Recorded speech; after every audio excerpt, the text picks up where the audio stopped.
The chipped formica of the counter felt cool under my forearm, and that was the first thing I noticed. Not the fluorescent hum, not the smell of stale coffee and cleaning fluid, not the way the automatic doors hissed open and closed every few seconds. Just the coldness of that countertop. It shouldn't have been cold. It was August, nearing 90 outside, and the air conditioning, while present, didn't feel capable of chilling anything solid. It just was. Walgreens smelled like a hospital trying to sell you candy. A weird, sterile sweetness. I'd been shown the basics by May, a woman who looked permanently exhausted and smelled lightly of mothballs. She'd pointed out the register, the lottery machine, the security cameras, and the one bathroom in the back, warning me about the lock. "Sometimes it sticks," she'd said, her voice flat. "Just work at it." She hadn't offered much in the way of enthusiasm or explanation, just a binder of procedures, a name tag that felt flimsy and temporary, and the keys. The binder was thick, mostly filled with things I already knew: how to ring up groceries, how to handle returns, but tucked between the section on seasonal displays and the employee discount policy was a smaller, manila envelope. Inside, a few sheets of paper, typed on what looked like a very old typewriter. The paper was yellowed, brittle at the edges. "Oh, those," May had said when I asked about it. She hadn't even looked up from counting out change. Just some old guidelines. "Previous manager was a bit particular. Don't worry about it." She'd shrugged and walked away. I started reading. 1. If a customer, visitor, or guest wearing a hat pulled low over their eyes and sunglasses, even at night, do not assist them, do not touch them. Direct them to aisle 7. Aisle 7, that was the pharmacy. What was that about? Probably just some weird thing the old manager cooked up to keep people from asking the pharmacist too many questions. Old people and their prescriptions, I figured. 2. Do not say sorry, "I'm sorry," or any apology while on the premises. If you make an error, correct it without comment. That one was just odd. Customer Service 101 is apologizing. It felt like a recipe for disaster, but okay. Maybe he was trying to train people to be more efficient, less self-deprecating. I could see the logic, even if it felt wrong. 3. Do not wear any fragrance, perfume, cologne, scented lotion on the premises. Wear only unscented products. Okay, that was reasonable. Allergies, sensitivity, standard. I hadn't even thought to put cologne on, honestly. I hadn't worn it in years. 4. If someone is in the public waiting area after closing time, do not approach them alone. Alert a coworker first. If no coworker is available, do not approach. The waiting area was just a couple of plastic chairs next to the photo center.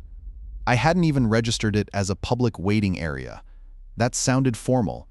I pictured someone sleeping there, maybe, or waiting for a prescription. It felt a little overblown, but all right. 5. Never prop a door open on the premises. If you need both hands free, set the item down on one side and retrieve it after crossing. This one made me chuckle. The loading dock door was always propped open by the stock guys. It seemed like a minor inconvenience, not a capital offense. Still, rules are rules, I guess. 6. Every visitor must sign the log at the front.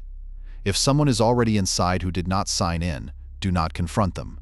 Call extension 314. Extension 314? Probably security, or May. I made a mental note of that.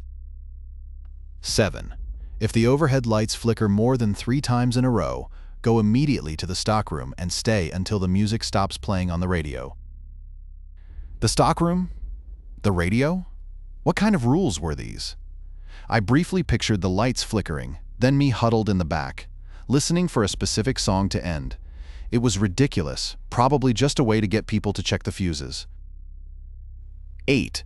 Do not make personal copies of any on-site documentation, not photographs, not handwritten transcriptions, not digital scans. Information belongs to the premises. Now that felt a little controlling, but again, probably just liability. Prevent people from leaking company secrets or something. 9. If the lights go out, stay exactly where you are. Do not use a flashlight or your phone light. Wait for them to come back on. Seriously, just sit in the dark. That seemed dangerous, but I could see the point, I guess. Prevent chaos. Avoid tripping hazards. It still felt unsettling. 10. Any incident report filed more than 2 years ago is sealed. Do not request, reference, or search for it. That was the strangest one yet. Why would anyone need to look at old incident reports? What kind of incidents even happened here? I dismissed it as bureaucratic overreach. I finished reading, folded the paper back into the envelope, and tucked it into my pocket. It was almost 11, and the store was starting to thin out. A couple of teenagers were lingering by the soda fountain, and a man in a stained work shirt was slowly browsing the automotive supplies. May was gone, vanished into the back room. I ran a hand over the cool Formica again. It hadn't warmed up. That was odd. I glanced around the store, trying to see it with fresh eyes. It looked normal enough. Fluorescent lights, aisles of brightly colored products, the constant hum of the refrigerators. But that coolness under my arm, and the rules. They weren't exactly terrifying, but they felt wrong, like a layer of static beneath the surface of everything. I adjusted my name tag, feeling the cheap plastic dig into my skin. I needed this job. I really needed this job, and I needed to stop thinking about cold countertops. I was straightening the magazine rack. Not the most glamorous task, but it kept my hands busy. May hadn't come back out, which was fine with me. Honestly, the less interaction, the better. I was still trying to shake the feeling of not dread, exactly, more like a low-frequency hum of wrongness. It was probably just the stress of the bills, of worrying about Sarah. Every time I thought about the mounting medical debt, my jaw clenched so tight I could feel the muscles strain. It had been 1 week since her last chemo session, and the fatigue was hitting her hard. She was trying to be strong, but I could see it in her eyes. The magazines were mostly celebrity gossip and home improvement, nothing I'd ever read. I started stacking them neatly, angling the covers just so. It was a pointless exercise, really. They'd be a mess again in 1 hour. Still, it was something to focus on. The store was quiet. The teenagers had left, and the man by the automotive supplies had wandered off. Just the hum of the refrigerators and the occasional beep of the register. Then she came in. Old woman. Stooped over, leaning heavily on a cane. She was wearing a thick floral print dress and a cardigan buttoned all the way up. Her face was soft, like old clay. She shuffled towards the counter, looking utterly lost. "Excuse me, dear," she said, her voice raspy. "I'm looking for the cough drops. The cherry ones. My grandson, he has a terrible cough." I instinctively started to point her towards the pharmacy section. But something stopped me. A flicker of something in the back of my mind. A rule. Not a spoken rule, but one of those ones I'd read in the binder. Something about customers, or visitors, or guests. I rifled through my memory, trying to grasp it. It was hazy, fragmented. Something about not assisting, not touching, directing them to somewhere specific. I couldn't remember the exact wording, but the impression was clear. Don't help. Just redirect. "They're in aisle 7, I said, my voice sounding strangely distant, even to my own ears. I pointed vaguely in the direction of the back of the store, down that way, on the right. Her brow furrowed. "But I don't think I can walk that far. My legs, you see, they're not what they used to be." I kept my hands flat on the counter, deliberately avoiding any contact. "They're right down that aisle, ma'am. Just keep going straight. You'll see them." She looked at me for a long moment, her eyes unblinking. It was a long look, too long. It made the hairs on the back of my neck prickle. I forced myself to hold her gaze, to maintain the polite, blank expression of a retail employee. "Are you sure?" she asked, her voice barely a whisper. "Positive," I said, maybe a little too quickly. "Aisle 7, on the right." She sighed, a small, defeated sound.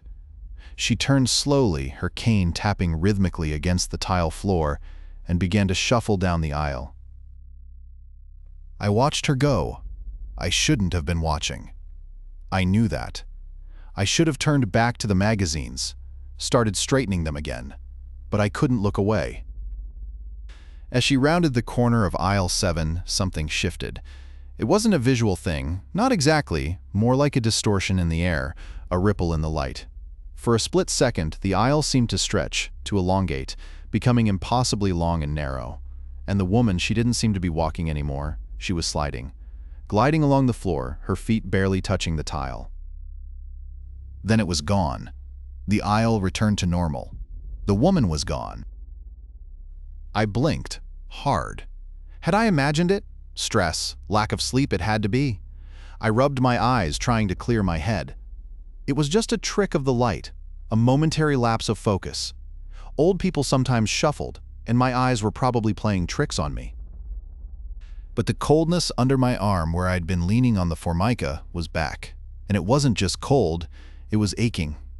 An insistent, hollow ache that spread up my shoulder and into my neck. I glanced down at my hands. They weren't trembling, not exactly, but they felt distant, like they didn't quite belong to me. I wrapped my fingers around a magazine, trying to ground myself. The paper felt thin and brittle, like dried leaves. I needed to get back to work. Needed to focus on something, anything, to distract myself from the image of that woman gliding down the aisle. But I knew with a growing certainty that things weren't right, that the rules weren't just about customer service or liability, they were about something else, something I didn't understand, and I was starting to suspect that simply following them wouldn't be enough to keep me safe.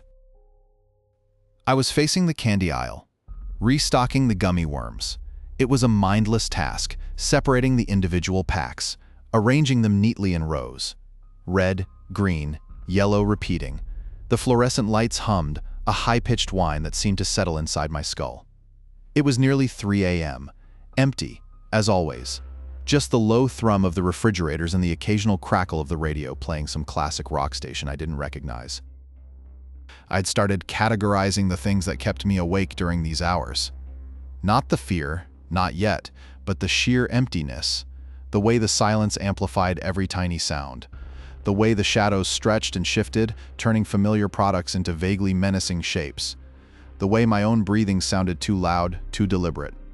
I was cataloging them like specimens, trying to find some order in the chaos of my own anxiety.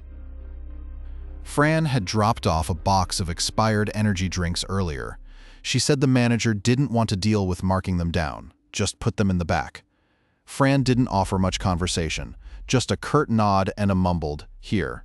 She smelled faintly of mothballs and cigarettes and always seemed to be chewing something. I hadn't seen her since. I was reaching for another box of gummy worms, balancing it precariously on my hip, when it happened. My foot caught on the edge of a display of seasonal chocolate. Not a big thing, just a little trip. I stumbled, knocking the box against the metal shelving. A cascade of chocolate Santas tumbled onto the floor. "Oh," I said, the word escaping before I could stop it. "Sorry." Immediately, the air changed. It wasn't a dramatic shift, not like with the woman in aisle 7. It was more subtle, a gradual draining of warmth.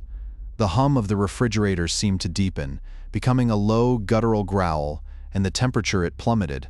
Not freezing, but definitely colder, significantly colder. The kind of cold that seeped into your bones that made your teeth ache.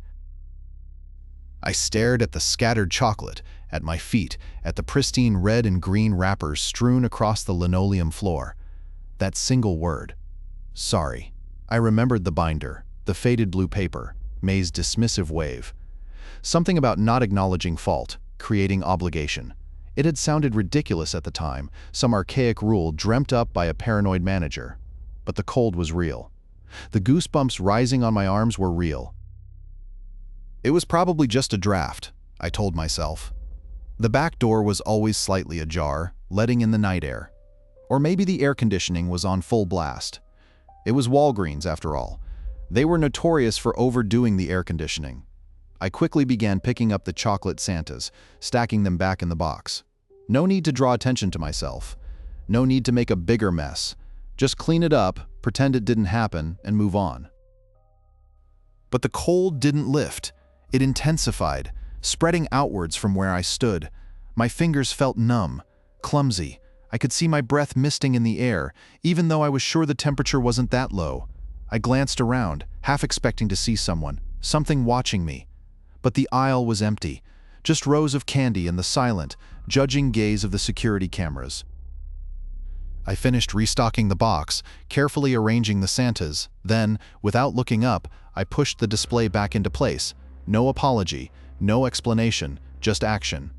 I needed to get away from that spot. Needed to get back to the register, to the relative safety of the checkout lane. As I walked away, I noticed something else. The Formica countertop. It wasn't just cold anymore, it was rough. Not visibly, but to the touch. It felt like sandpaper grating against my skin. I stopped, hesitantly reaching out to touch it again. The texture was unmistakable. It hadn't felt like this before.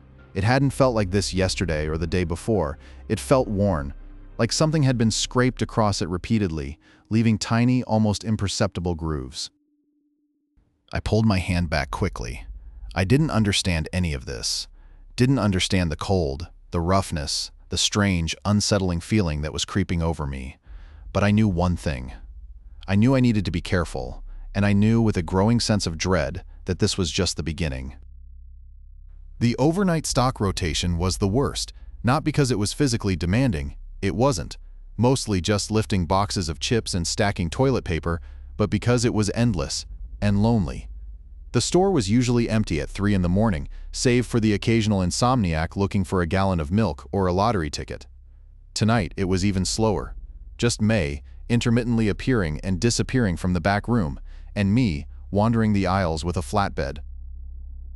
I was in the paper goods section, facing a wall of discounted wrapping paper, when I remembered the lotion. I'd put some on after my shower this morning, sandalwood, nothing fancy, just something to keep my skin from cracking in the dry winter air. My mom used to send it to me every Christmas. It was her signature scent. I hadn't even thought about it all day. It wasn't like I was trying to stand out. I was trying to be invisible, to blend into the background and get through these shifts without causing any trouble. But sandalwood wasn't invisible. It lingered. I remembered something from the binder, something about scents. Not a specific rule, exactly. More of a warning, a fragment about trails, about things following. It wasn't R65, the apology thing, but something older, more buried. Probably just my imagination running wild. I'd been staring at those sparkly reindeer for a solid hour. The lack of sleep was getting to me. May hadn't even bothered to make coffee tonight, just a half-hearted suggestion that I figure it out. I was probably just associating the smell with her indifference. It was a nice lotion, a good scent. It wasn't hurting anyone. It wasn't like it was something overpowering, like cheap perfume. I took a deep breath, almost savoring the faint trace of sandalwood that still clung to my hands. Then I remembered the feeling of being watched in aisle 7. And the cold, the way the Formica had changed, and how quickly things had escalated after that single word. It wasn't a logical connection. I knew lotion wasn't sorry, but the unease was back, a tightening in my chest, and it felt similar. Without thinking, I went to the break room. The tiny sink, tucked away between the microwave and the employee fridge, was cold to the touch. I pumped a generous amount of the industrial-strength, unscented soap into my hands and scrubbed until my skin was raw and red. I rinsed, then scrubbed again. I repeated the process 3 times, making sure to get under my fingernails, between my fingers. The sandalwood smell thankfully faded with each wash. It was replaced by the harsh chemical scent of the soap, which at this point felt like a relief. I dried my hands with a paper towel, careful not to touch anything. Then, I walked back to the paper goods aisle, resuming my stock rotation, but something had shifted. It wasn't the air or the temperature. It wasn't anything I could point to directly.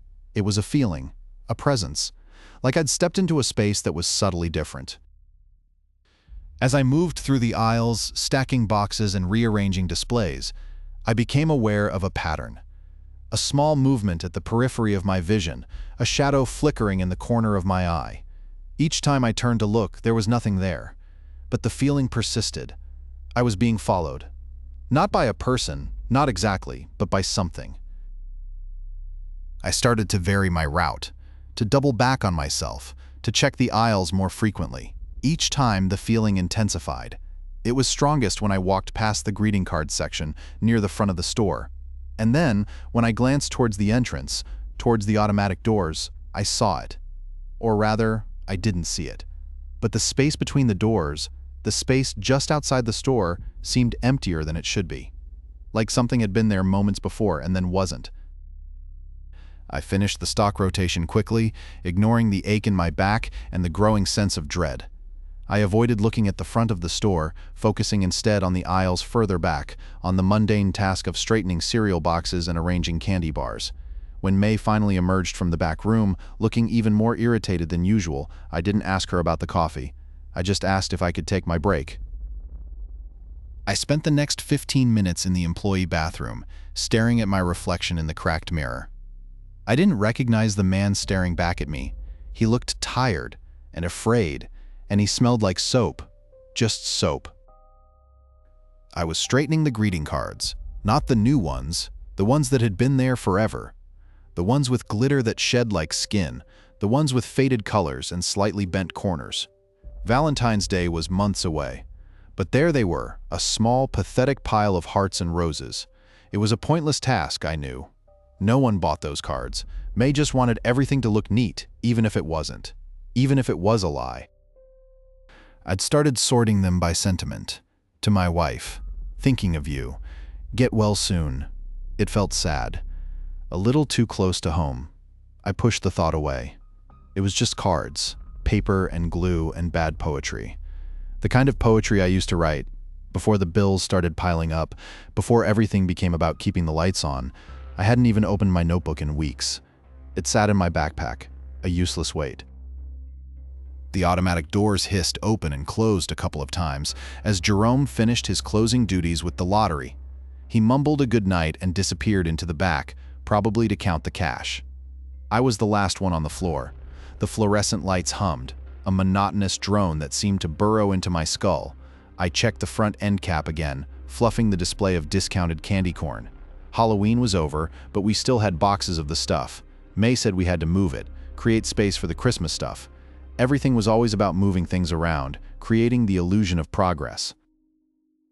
That's when I saw him, sitting in the little waiting area by the pharmacy. An older man, maybe in his 70s, wearing a dark blue coat and a baseball cap pulled low over his eyes. He was just sitting there, perfectly still.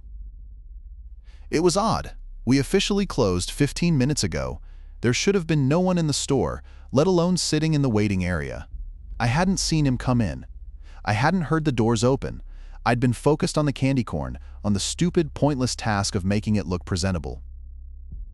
Maybe he'd been waiting for a prescription, fallen asleep, and I just hadn't noticed. It happened sometimes. People would doze off, especially the elderly. I started to walk towards him, intending to gently wake him and ask if he needed help. Then, a flicker. Not of light, not of movement, but in my peripheral vision a momentary distortion, like looking through heat haze. It was gone before I could focus on it. And a smell, not the usual pharmacy antiseptic, but something else, damp, like old leaves and wet concrete. I stopped. Just stopped. My feet felt rooted to the polished tile. It wasn't a rational feeling. It wasn't like I suddenly knew something was wrong. It was more like a primal instinct, a cold wave of aversion washing over me. I almost dismissed it. I was tired. The scent could have been coming from someone's coat. The flicker, a trick of the light. But then I remembered something. A fragment of a document. Something I'd skimmed over during training.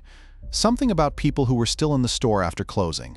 Something about not approaching them alone. Something about alerting a coworker. I couldn't quite grasp the specifics. It was hazy, indistinct, like trying to recall a dream, but the overall impression was clear: do not engage. I glanced towards the back room, hoping to spot Jerome. Nothing.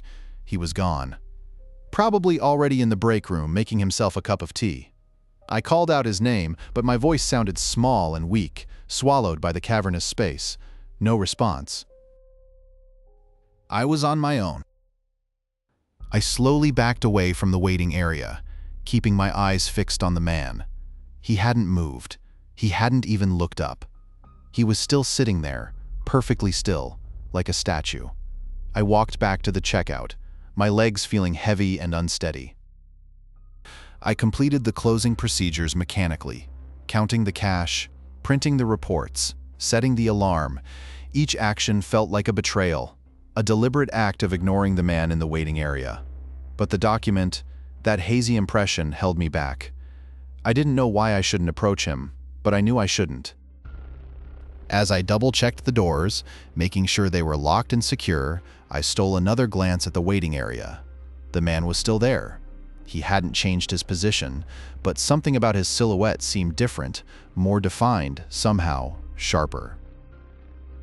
I finished locking up and walked towards the exit. I didn't look at the waiting area again. I just walked. I needed to get out of there. I needed to get home. I needed to see Sarah.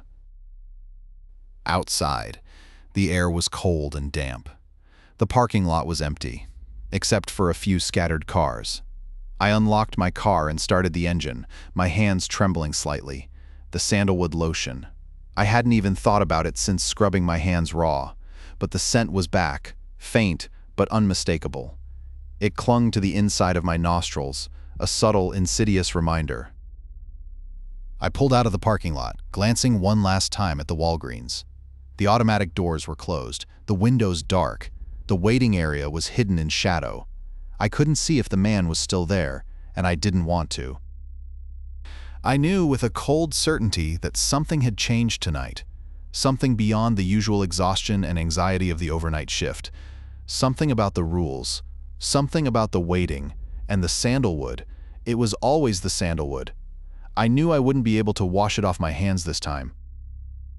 The stock had arrived early, which was unusual.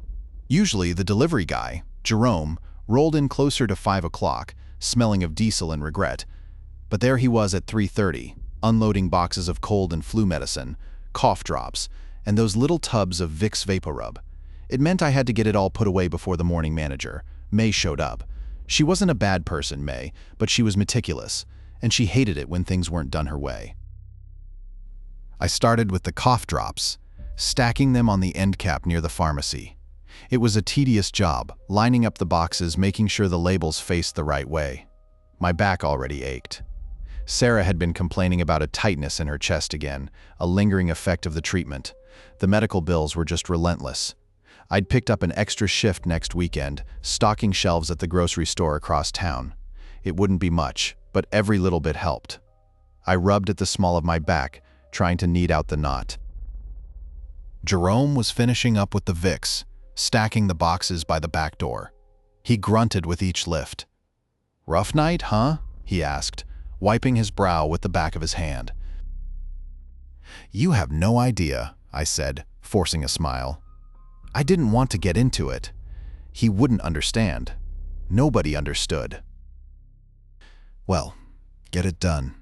Get it home," he said, then headed toward his truck. "Don't want to be stuck here all night." He gave a short, humorless chuckle and then was gone. I turned back to the boxes of Vicks. There were a lot of them, more than usual. I needed to get the pallet jack. It was stored in the small room off the receiving area, the one we used for returns and damaged goods. The door was heavy, the kind that swung on those massive hinges and needed a good shove to get moving. I grabbed the pallet jack and headed towards the room. I reached the door, and it was already slightly ajar. Odd. I didn't remember leaving it that way. Still, maybe Jerome had needed something from in there. I pushed it open further with my foot, bracing the pallet jack against my hip to keep it steady. It was easier to maneuver that way. The room was dimly lit, just the emergency exit sign casting a green glow. The pallet jack needed a clear path, and I was juggling it precariously. Trying to keep it from bumping into the shelves, I needed both hands for a moment. Just a few seconds. I could prop the door open with my foot. It was quicker. As soon as my foot made contact with the doorframe, holding it wide, a wave of cold washed over me. Not the usual Walgreens AC chill. This was different. It wasn't temperature so much as a pressure, like a weight settling on my chest. I almost stumbled, and the pallet jack lurched forward, scraping against a cardboard box. It wasn't the cold, exactly. It was the wrongness of it. The way the air seemed to thicken to resist movement. The scent of sandalwood, faint but unmistakable, suddenly filled the room. It wasn't coming from me. I hadn't used any lotion in days. It wasn't a pleasant scent, not anymore. It smelled stale, suffocating, like dust and decay. I told myself it was my imagination. I was tired. I hadn't slept properly in days. The stress about Sarah, the bills, this job, it was all getting to me. Just a coincidence. A draft. My brain playing tricks. I needed to focus. Get the pallet jack into position and get the Vicks stocked. But my foot was starting to ache. The angle was awkward, and the pressure didn't lessen. It intensified. It wasn't my imagination. I lifted my foot, and the door swung shut with a soft click. The shift in pressure was immediate. A release, the sandalwood scent faded, though didn't disappear entirely. It lingered, a phantom trace. I took a deep breath, trying to steady my nerves. I maneuvered the pallet jack, carefully, and began loading the boxes of Vicks. 2 trips, it would take 2 trips. It had to. I wheeled the first load out of the room, carefully avoiding the checkout lanes. As I returned for the second load, I noticed something I hadn't before, the guest log. It was lying open on the counter, a fresh page ready for signatures, and next to it, a single black pen. It hadn't been there before. I distinctly remembered straightening the counter before Jerome arrived. I ignored it. Just another thing to worry about later. I finished loading the remaining Vicks, wheeled it out, and began stocking the shelves. My hands were clammy. Later, as I was preparing to do the final count, I realized I hadn't checked the security cameras. I usually glanced at them one last time, just to make sure everything was okay, but I hadn't. I'd been too preoccupied, too focused on getting the Vicks stocked, on avoiding whatever that feeling had been, and now it was too late. The shift was almost over. The cameras recorded and saved automatically. I wouldn't be able to review anything until May arrived in the morning. It was a small thing, probably nothing, but it felt wrong. The door, the scent, the log, the cameras, everything felt wrong. The automatic soap dispenser in the restroom was acting up again. It would spit out a pathetic little dribble. Then nothing. I pumped my hand under it 5-6 times, each attempt rewarded with the same meager offering. It wasn't a matter of hygiene exactly. It was just irritating, a small, pointless inconvenience in a night already brimming with them. I rinsed anyway, using the dribble to spread across my palms, then dried my hands on the paper towels. They felt thin and flimsy. I'd been restocking the candy aisle for the last hour, meticulously arranging the Snickers and M&Ms, ensuring each display was perfectly symmetrical. It was a dumb task, a completely meaningless one, but it occupied my hands and, for a little while, quieted the buzzing in my head. Sarah's appointments were scheduled through the end of the year. The bills kept coming. Another notice from the landlord had arrived today, slipped under the door when I'd taken the trash out. I hadn't told Sarah about that one yet. The scent was fainter tonight. Thankfully, the sandalwood. It still prickled at the back of my throat, but it wasn't as overwhelming as it had been the previous night. Maybe it had been something I'd tracked in on my shoes from somewhere else. Maybe I was imagining the whole thing. I hadn't worn any cologne in years, and Sarah hated the smell of anything too strong. It had to be something external. A customer, perhaps, although no one had been in for hours. I finished the candy aisle and started on the cough and cold remedies. The Vicks, the Dayquil, the throat lozenges. A depressing assortment, really, a physical manifestation of everyone's misery. As I faced the shelves, I started doing a head count, habit, I guess, just to make sure everything was as it should be. Me, Jerome, the man in the waiting area. 3. Except when I went to check the guest log, there were 4 signatures. I stared at the log, then back at the waiting area. The man was still there, hunched over in the plastic chair, his face obscured by the shadows. He hadn't moved. I hadn't seen him move. It was like he'd been sculpted from the darkness itself. My brain scrambled for an explanation. Maybe Jerome had a friend? Maybe he'd let someone slip in while I was in the restroom. But Jerome had been glued to the security monitors the entire time, meticulously logging delivery details. He wouldn't have missed someone coming in, and even if he had, he would have signed them in. Jerome was a stickler for rules. Then I remembered a fragment of something I'd read in that ridiculous document. Something about visitors. Every visitor had to sign. If someone was already inside, don't confront, call a number. I couldn't remember the number. It felt like trying to grasp smoke. It was there, on the edge of my memory, but it wouldn't coalesce. I didn't want to call anyone. I didn't want to draw attention to myself or to him. I just wanted to finish my shift and go home. To Sarah. But the log, 4 signatures, 3 people accounted for. I forced myself to look away from the man in the waiting area and back at the log. I quickly scanned the entries. Neat, precise handwriting, dates and times, names, all perfectly legible. All except for one. The last signature was a scribble, a chaotic mess of ink that looked nothing like a name. It was almost deliberate, like someone had intentionally obscured their identity. The temperature in the store seemed to drop a degree. It wasn't a dramatic shift, not like the last time, just a subtle coolness that settled on my skin. I ignored it, telling myself it was the AC. I told myself I was being paranoid. But I didn't confront him.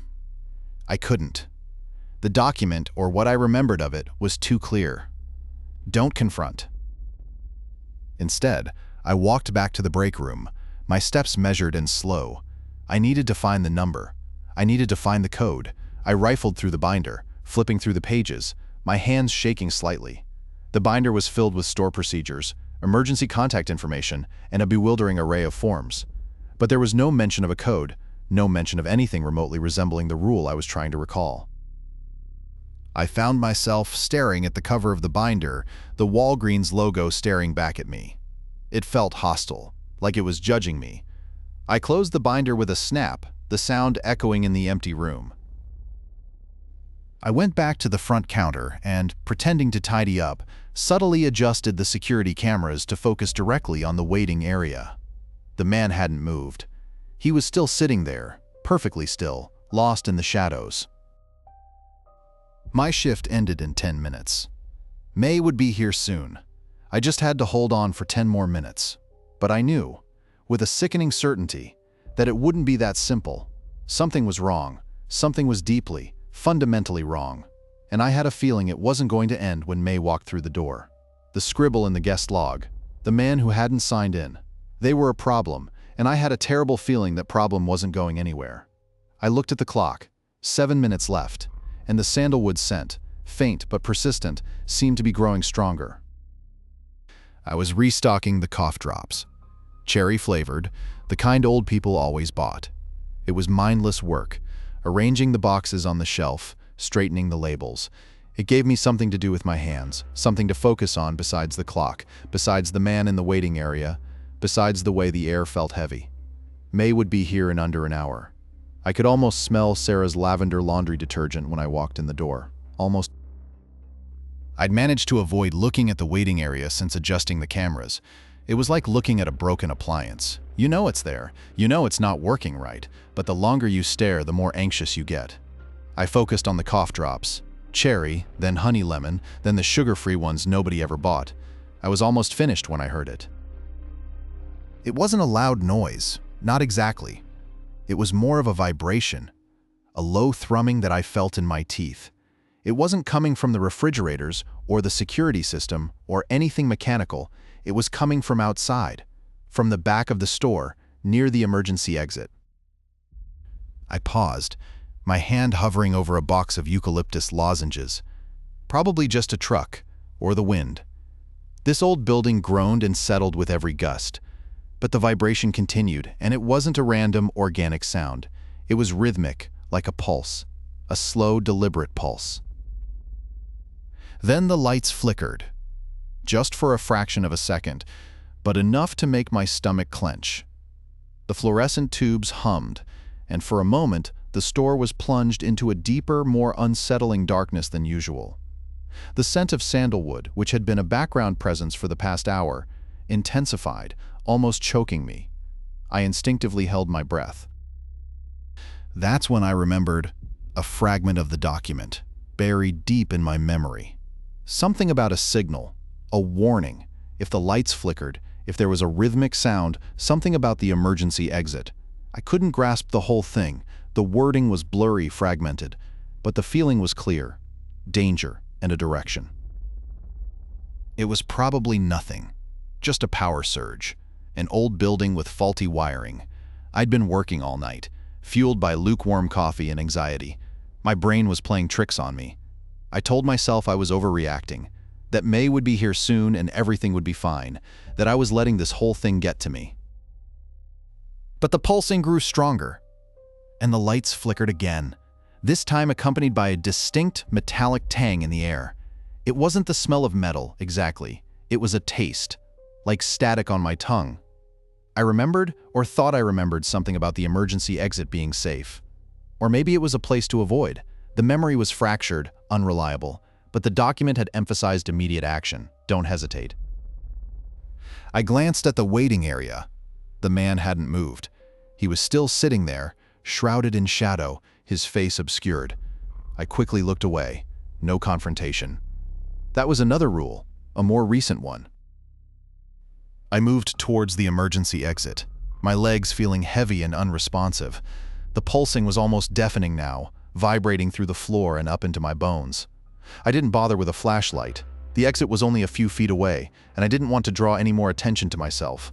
I pushed the crash bar, and the door swung open with a groan. Outside, the air was colder than it had any right to be, even for a November night. It smelled like wet concrete and something else. Something acrid, like burnt sugar. The parking lot was empty, shrouded in a thick fog that seemed to be rolling in from nowhere. I couldn't see anything beyond a few feet. The document, or what I remembered of it, had mentioned a small shed tucked away behind the dumpster, a maintenance shed used for storing cleaning supplies and tools. That was the place, that was where I was supposed to go. I hesitated for a moment, looking back at the Walgreens.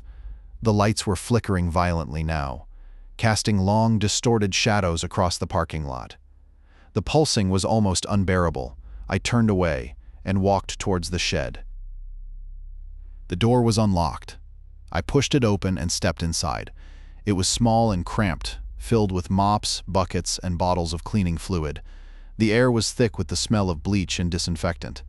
There was a single bare bulb hanging from the ceiling, casting a harsh yellow light. I sat down on an overturned bucket, trying to catch my breath.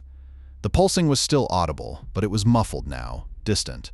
I closed my eyes, waiting for the lights to stop flickering, waiting for the pulsing to subside, waiting for something. I don't know how long I sat there. Minutes? Hours? Time seemed to lose all meaning. The only sound was the faint hum of the fluorescent bulb and the distant thrumming. I kept expecting something to happen, but nothing did. Finally, the pulsing stopped. The lights in the store stabilized. The sandalwood scent faded, and the metallic taste in my mouth disappeared. I stayed in the shed for another 10 minutes just to be sure. Then, cautiously, I opened the door and stepped back into the parking lot. Everything looked normal. The fog had lifted, revealing a clear, star-filled sky. The Walgreens stood silent and still, its windows glowing softly in the darkness. I walked back inside, feeling drained and disoriented. The man in the waiting area was gone. The guest log lay open on the counter, undisturbed. Everything was exactly as I had left it, except for one thing. I noticed it when I went to adjust the security cameras again. The sandalwood scent was gone from the store. Completely gone, it hadn't vanished. Gradually, it was simply absent, as if it had never been there at all. And in its place, a faint, almost imperceptible smell of lavender hung in the air, like Sarah's laundry detergent. I was restocking the cough and cold aisle. Not the worst task, honestly. At least it involved movement. Standing at the register all night felt like being buried alive, and the fluorescent lights seemed to actively drain whatever energy I had left. Sarah needed the new medication for her breathing. The copay was substantial. I stacked the Dayquil, making sure the boxes were perfectly aligned, a little ritual of control in a place where I had none. The early morning shoppers would be in soon, the ones grabbing forgotten toothpaste or a last-minute lottery ticket. I tried to imagine them, normal people with normal lives. It was getting harder. The lavender scent was still faint, a ghostly reminder of something. I hadn't told Sarah about it. What was there to say? "Hey, honey, the Walgreens smells like your laundry detergent now and it's freaking me out." She had enough on her plate. Besides, it was probably just the cleaning crew using a different product. I always second-guessed myself, wondered if I was becoming paranoid. It was easy to do, working nights. The quiet amplifies everything, turns shadows into shapes, and every creak into a footstep. I finished with the cough drops, then moved on to the decongestants. That's when I remembered the rules, the laminated sheet taped to the inside of the break room door. I hadn't looked at it since things started happening. I kept hoping if I ignored it, it would all just go away. That it was a prank from a bored district manager or some kind of weird training exercise they'd forgotten to tell me about. The idea of rereading it nagged at me. Not because I wanted to understand, but because I was starting to forget. Fragments floated in my head. Don't apologize, avoid the waiting area, something about a door. It was like trying to recall a dream. I needed to solidify it, to have the actual words in front of me, just to be sure. I walked to the break room, the linoleum cold under my worn sneakers. The sheet was still there, taped slightly askew. A list of procedures and warnings typed in a bland, impersonal font. I scanned it quickly, my eyes searching for the section about whatever it was. The guest log, maybe? The emergency exit? It was all so convoluted. Then I saw it, near the bottom, a section I hadn't paid much attention to before. Do not make personal copies of any on-site documentation. It wasn't phrased like that exactly, more like information belongs to the premises, and something about a consequence. A door that could be opened from either side. I didn't remember that part. I pulled out my phone. It was stupid, I knew, but I needed to have it. A record. Something to show Sarah, maybe, if things got worse. Or to show a police officer, if I completely lost it. I raised the camera and aligned the phone with the laminated sheet, starting to take a picture. A wave of nausea hit me, sudden and intense. It wasn't a stomach thing. It was spatial, like the floor tilted beneath my feet or the room compressed around me. My teeth ached and I felt a prickling sensation on the back of my neck, almost like static electricity. It wasn't the cold I'd felt with the apology rule or the dread of the sandalwood. This was different, sharper, more focused. I lowered the phone, my hand suddenly heavy. It was ridiculous, just a little dizzy spell, probably from lack of sleep. I hadn't eaten anything substantial since dinner. I told myself I was overreacting, letting this whole thing get to me. A silly list of rules, a weird smell, a few strange coincidences. It didn't mean anything. But my fingers were already unlocking the phone, deleting the half-finished photograph. The image hadn't fully saved, thankfully. Just a blurry, incomplete frame. I deleted it, then checked the recycle bin, just to be sure. The feeling didn't immediately subside. It lingered, a dull ache behind my eyes. I stared at the laminated sheet for another moment, then turned and walked back to the cough and cold aisle. I finished restocking the decongestants, but my hands were moving on autopilot. I kept glancing towards the back of the store, towards the break room, towards the place where I had almost done something. There was a new sound now. A faint clicking coming from somewhere deep within the store. Not mechanical, not electrical. More like the sound of a latch opening and closing, very quietly. And I realized with a cold certainty that settled in my bones that even though I hadn't taken a complete picture, even though I deleted the partial image, I knew instinctively that something had been opened, somewhere. And I knew with equal certainty that it wasn't a door I wanted to see through. I just kept stacking boxes, trying to ignore the faint rhythmic clicking. I was straightening the impulse buys, those little displays near the checkout lanes. Gum, lip balm, phone chargers, those miniature hand sanitizers that always seemed overpriced. It was mindless work, which was good. I needed mindless work. I kept glancing at the security monitors, checking for any movement, but everything was clear. Just rows of empty aisles, the muted glow of the night stock, and the occasional flicker of the automatic doors opening and closing for the late-night stragglers. The graveyard shift was always slow, but tonight felt still. Not quiet, exactly. Still, like the air itself was holding its breath. I finished with the lip balm, adjusting the angle of the display so it caught the light better. Sarah always said I had an eye for presentation, a skill I hadn't realized translated to Walgreens impulse buys. She'd laugh. God, I missed her laugh. I moved on to the phone chargers, untangling a knot of cables. The overhead fluorescent lights hummed, a familiar and usually unnoticed sound. I was thinking about the electric bill, about how much longer we could stretch the payment plan when it happened. The lights went out. Not a flicker, not a gradual dimming, just gone. Complete, absolute darkness. I froze, my hand still tangled in the charger cables. My first thought was the power company, a widespread outage. That happens sometimes, but then the emergency lights kicked in, a sickly green glow that barely illuminated anything.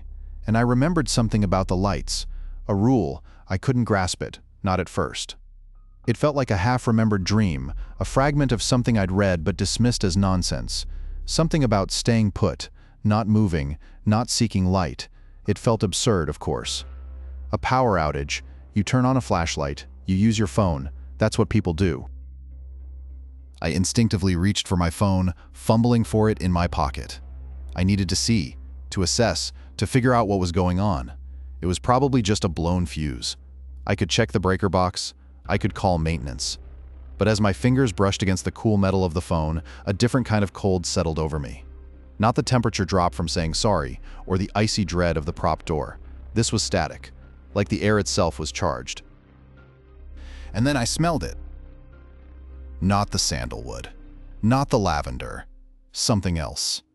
Something acrid, metallic, and faintly sweet. Like burnt sugar and old pennies, it was subtle, almost masked by the sterile scent of disinfectant, but it was there, and it made my stomach clench. It wasn't a smell that belonged in a Walgreens. It wasn't a smell that belonged anywhere normal. I stopped reaching for my phone.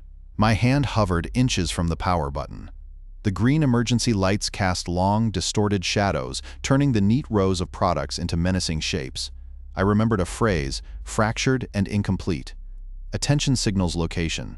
Something about not letting them know where you are. I lowered my hand, slowly, deliberately.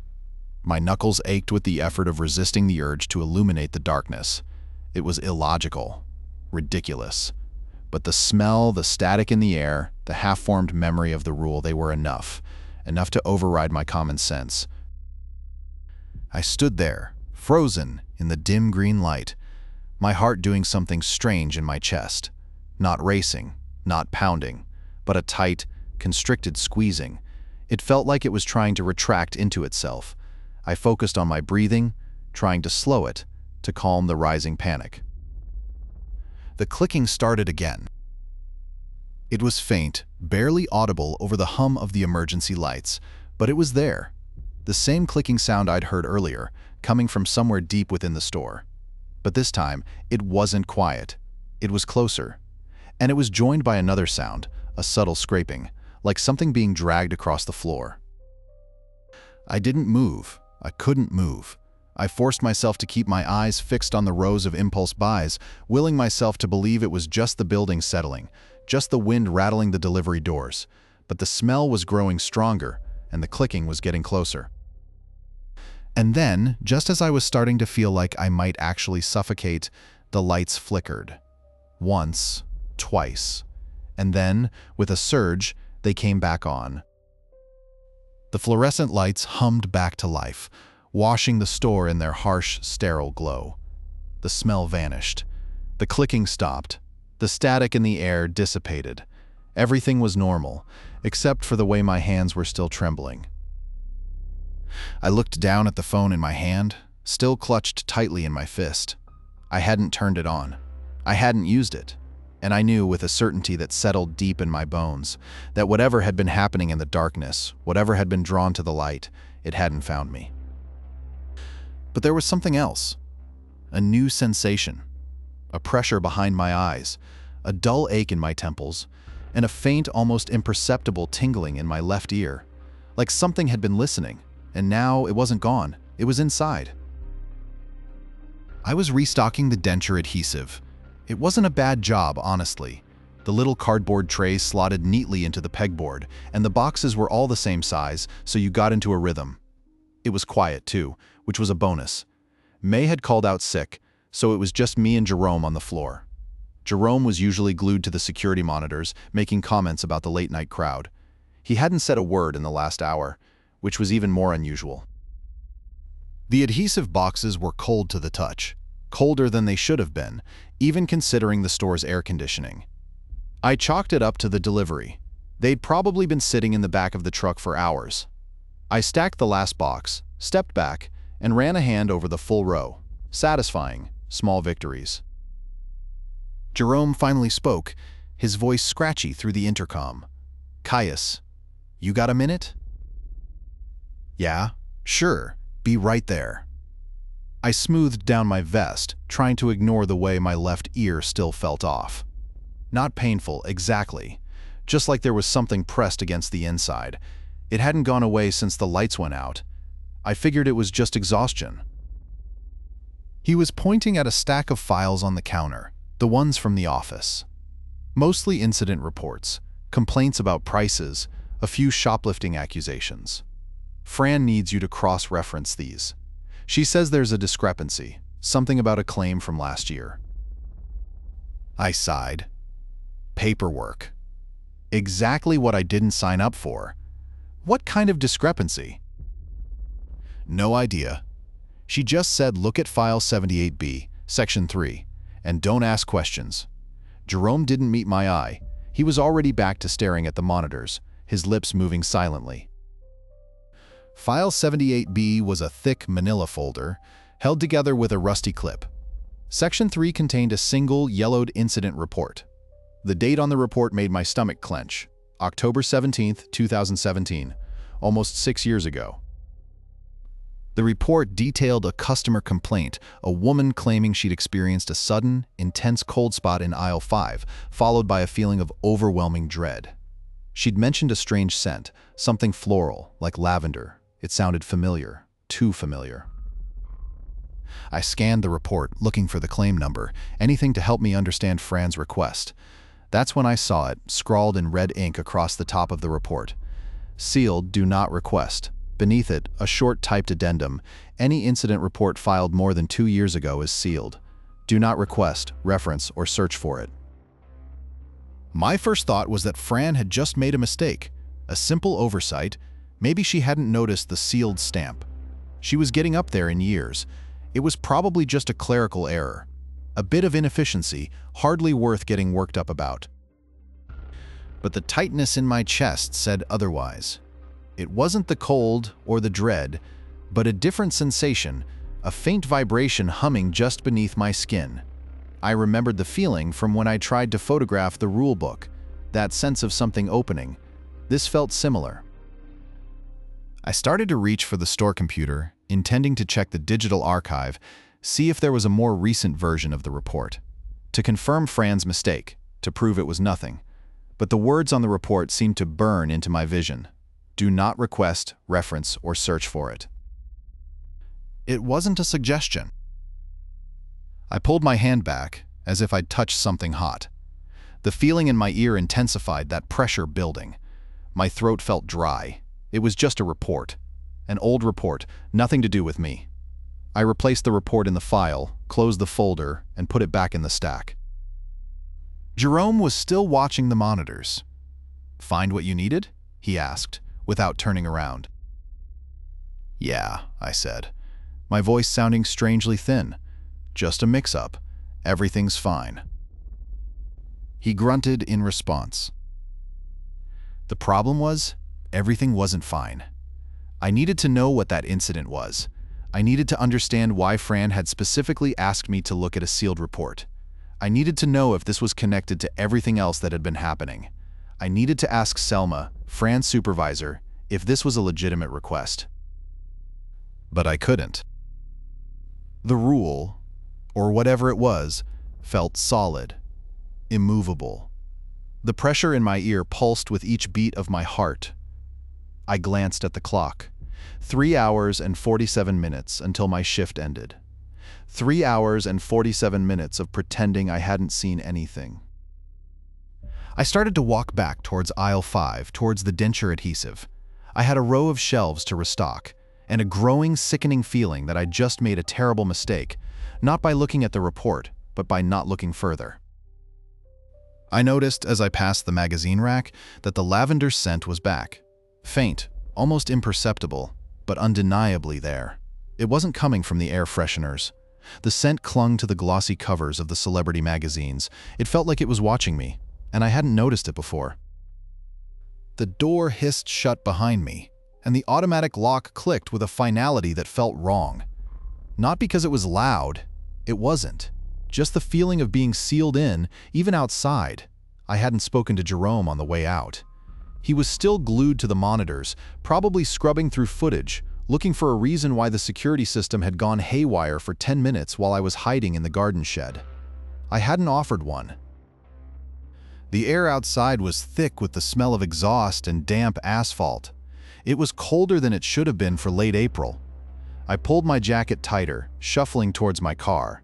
I called Sarah, told her I was on my way. She hadn't asked how the shift went.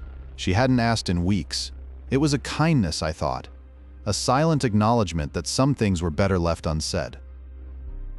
I'd been expecting a wave of relief, a physical unburdening once I was off the clock. Instead, there was just emptiness. A hollow echo where the adrenaline had been. I unlocked the car, and as I slid into the driver's seat, I noticed a faint trace of lavender. Not strong enough to be intentional, more like a ghost of a scent clinging to the upholstery. I rolled down the window, trying to air it out, but it lingered. I briefly considered spraying some air freshener, but dismissed it. It wouldn't help, it never did. I told myself it was my imagination, the stress of the shift, the lingering anxiety about the medical bills, the fear of losing the apartment. It was all coalescing into a phantom smell, a trick of the mind. It was just lavender. People use lavender. It's calming, it's fine. But as I pulled onto the highway, I found myself scanning the rearview mirror, not for cars, but for something else. I couldn't articulate what I was looking for, just a sense of being watched, a tightening in my chest that had nothing to do with traffic. I checked the mirror again, then again, each time finding nothing but the blurred lights of oncoming vehicles. Sarah was already asleep when I got home. She'd left a note on the kitchen counter. "Rent's due, please." I didn't need the reminder. It was a constant, dull ache in the back of my mind.